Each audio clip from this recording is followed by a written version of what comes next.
A good day to you, my friends. This is Anjum, and today we're going to learn to cook a stew.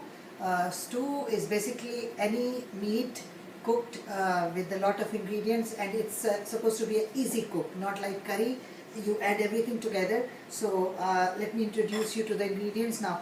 I am using mutton. Mutton is goat meat, but similar to mutton can be lamb. Lamb is a little more fatty, but you can request your butcher or the supermarket, wherever you buy, to remove the fat, and it comes out, it's a little more tender than the goat meat. You could use beef with bone or boneless, but it's always nicer when you cook with beef. And you can use the same recipe for a chicken, but when you cook the chicken, you are not going to add the water that I'm going to add to it. Other than that, it's exactly the same recipe, but I'm going to use goat meat or mutton as we call it. This is 2 small onions, just chopped, medium chop. This is 2 small onion, or you can use 1 medium onion, sliced, thin sliced. I'm going to fry this, so this is different slice. This is chopped. This is about a 3/4 cups of yogurt, 3/4 cup of yogurt. When you're and this is whole milk yogurt. When you're using yogurt in your cooking, when you're cooking the yogurt, you always beat the yogurt and add a little, about half a teaspoon or a teaspoon of oil, so it will not break while cooking. And then this is ginger and garlic, 1 teaspoon fine chopped ginger, 1 teaspoon fine chopped garlic. If you cannot chop, you don't have the time or the facility, then just ginger and garlic paste, 1 teaspoon each is enough, but the fresh is always better. This, my friends, these are the whole spices that we are using. This is bay leaf, 2 bay leaves. These are red chilies, whole red chilies. You can find them in the supermarket, in the Asian food, in the Far East cooking, like in Chinese cooking, Thai cooking, they all use this. And then I have cinnamon. These are 2 sticks of cinnamon. This is black cardamom. Black cardamom, again in the Asian stores you can buy black cardamom. It's bigger, much bigger than the green cardamom. It's black. This is peppercorn, 8 to 10 pieces of black pepper, whole peppercorn.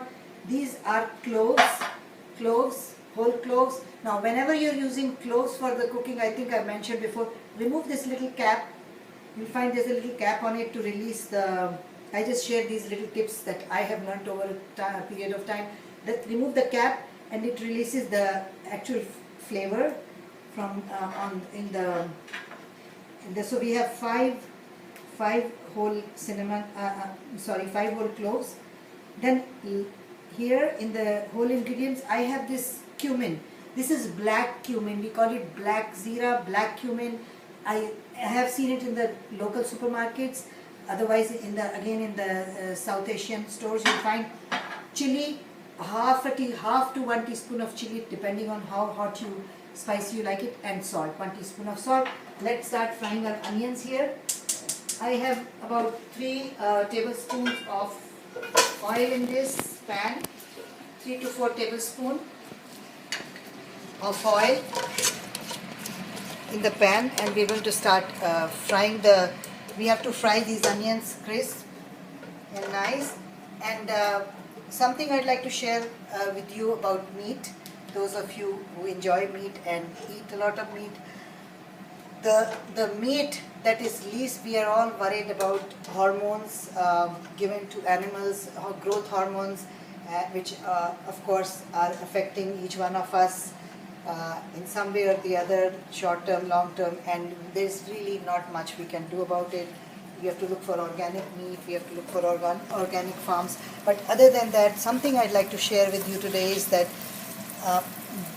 goat meat and lamb, mutton and lamb meat are the 2 meats that are least affected by growth hormones. So the safer meats to eat, definitely safer than the beef and chicken, but of course we can't eat same thing all the time. So eat chicken, eat beef, but try to develop a taste for goat meat or mutton as we call it, or lamb. Lamb without the fat, you can we can get very nice lamb without fat everywhere. So try, and you will see there is taste also. So there you go. Let me just fry this onion, and as you can see, I put the onion in cold. If you want the onion crispy, always add it to cold oil and then start cooking. Then turn your heat on, and then there you go. I'll get back to you as soon as this is done, and I'll tell you how long it takes. Okay, my friends, so this is it. It has taken me exactly 3 minutes to finish cooking, to fry these. I actually had to sprinkle a little water to make sure it doesn't burn. So in 3 minutes on high heat, and about 4 tablespoons of, I'm just going to put my raw onions in there. I'm going to put the ginger garlic. I'm going to add the yogurt now to make sure my onions stop cooking. I'm going to add the yogurt. I always like my hands to use for the ingredients. Now this was, I'm going to put all my dry spices, the whole spices. So this is the chili, half teaspoon of chili.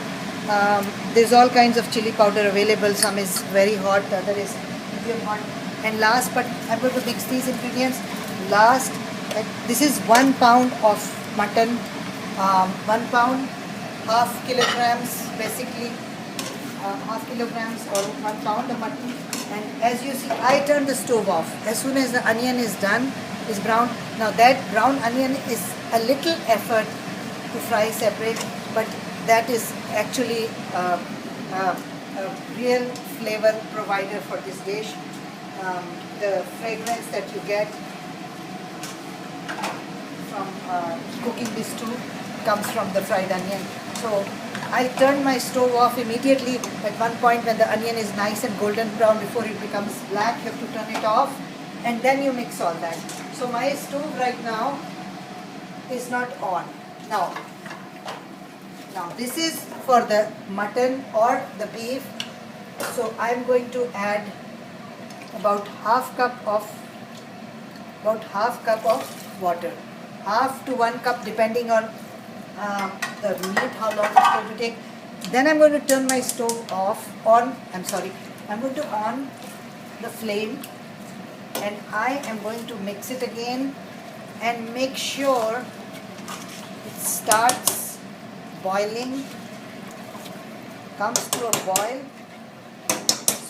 So if you are doing chicken, once you have fried the onion and you turn the stove off, once you fried the onion, you turn the stove off, you're going to put all the ingredients same way, same amount.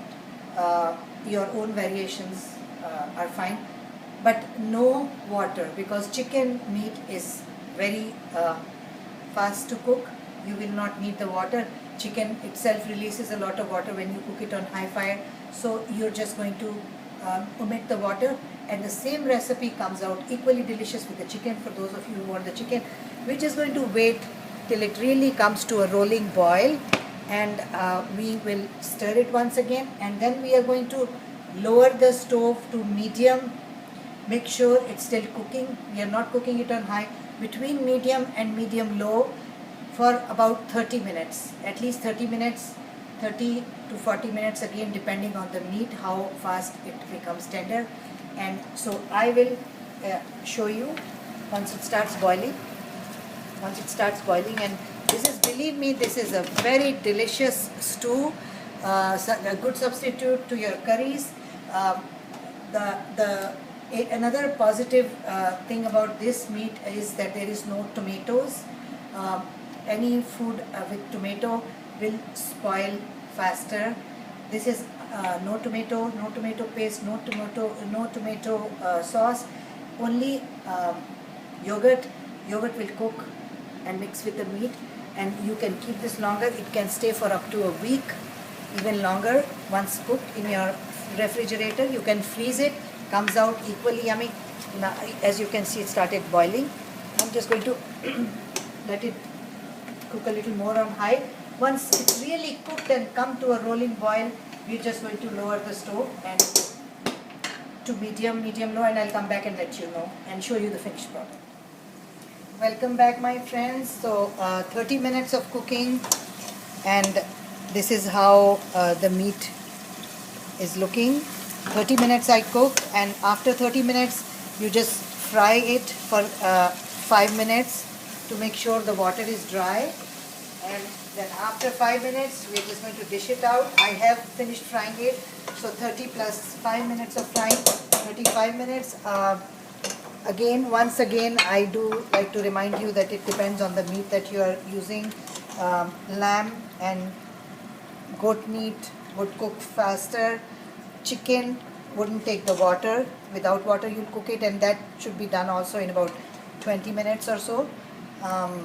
If you cook it on low, 30 minutes. And beef would take much longer, depending on how tender it is. And this is it. Now there is some amount of oil in this.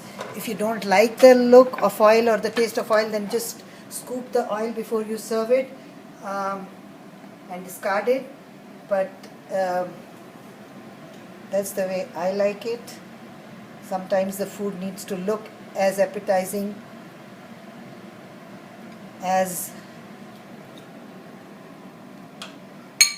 you want it to. There you go. So this is it. This is our goat or mutton or lamb stew with the serving suggestions of rice, plain boiled rice, and some dal. We have already done a dal from this kitchen, so try making the dal with rice and this one as a complete meal, and some salad on the side. Enjoy it, and I'll see you soon with another recipe.